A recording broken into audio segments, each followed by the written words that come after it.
Okay, so this is kind of a harder video to make because I didn't really write that many notes because Hood Poet is a good album. I'm not going to say it's bad at all. I mean, you literally buy...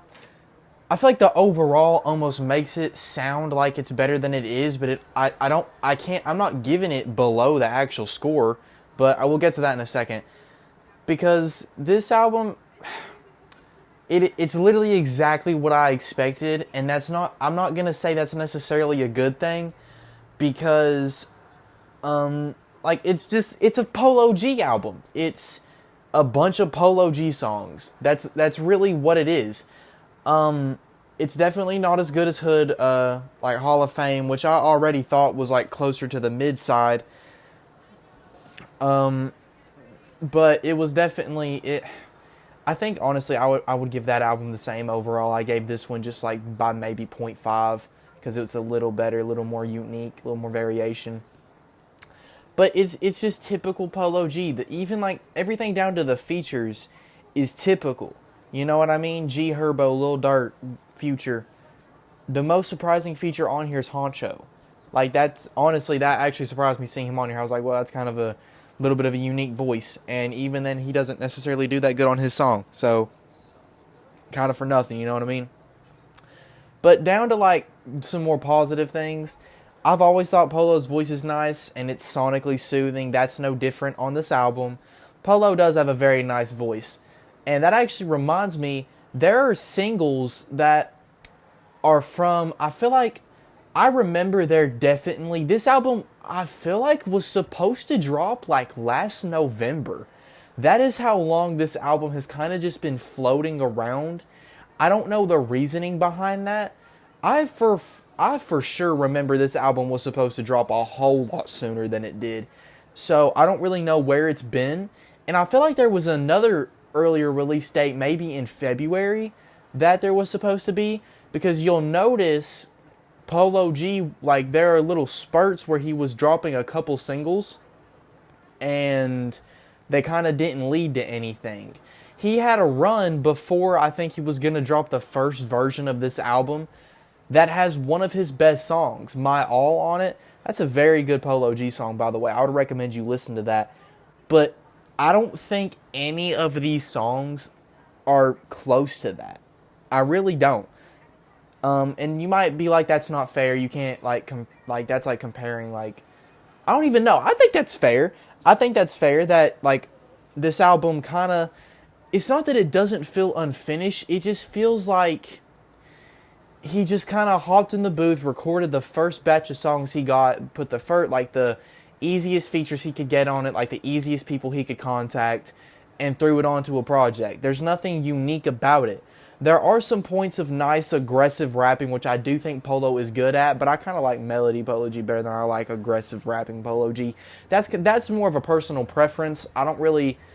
I mean, obviously that has everything to do with an album review, personal preference, but I try not to deduct certain things like that into it.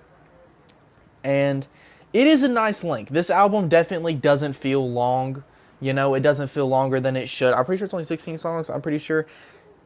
Like I said, I have a note right here. Even the beats, they're basic. You know, I feel like it's been a meme at this point that he needs to kind of get off on pianos and guitars, which he did do on this album, but that it doesn't matter if you just go to basic trap beats. You know, none of that matters. Because then you're switching out one kind of, I guess you could call that a negative, that he never switches up his beats, to another negative. You know what I'm saying? Is that you have basic trap beats. I swear, I think I tweeted about it one time, which, by the way, go follow me on Twitter. The link's in the description. Or, my @'s in the description. I was like, someone needs to introduce him to, Metro Boomin and Wheezy. Or something tell me Polo G on a Pierre Bourne beat would not be the most interesting thing you've ever heard. Because I almost don't know how that would sound. I feel like in my heart that would sound good. Or at least sound so different. You know what I'm saying? I think production has a lot to do with the image of a rapper. If all you're known for is being on a guitar/piano beat, that's not good. You know? I know some people have noticed Lil Baby, right? His beats, I feel like, are the main reason people say he sounds the same. If you hear him on, another feature where, the beat's a little different, than what he usually does, he manages to make it sound better than it is, or like better than his normal stuff. You know what I'm saying? He's actually on a kind of somewhat, I'm not gonna say good feature run, but you know, it's decent. What's it called? That song on the Future album, the We Still Don't Trust You. What's the name of that song? All My Life. His verse on that, the production is a little bit different than what he usually does. It's not crazy different, but it is different, and he floats on it. That literally, he got introduced to Metro Boomin. That's what I said basically happened. But back to this album. I don't think it's better than Hall of Fame, at least as of right now. I think I did it first, and it kind of grew off of me a little bit. I do think like the length is a lot better than Hall of Fame. Hall of Fame is way too long of an album.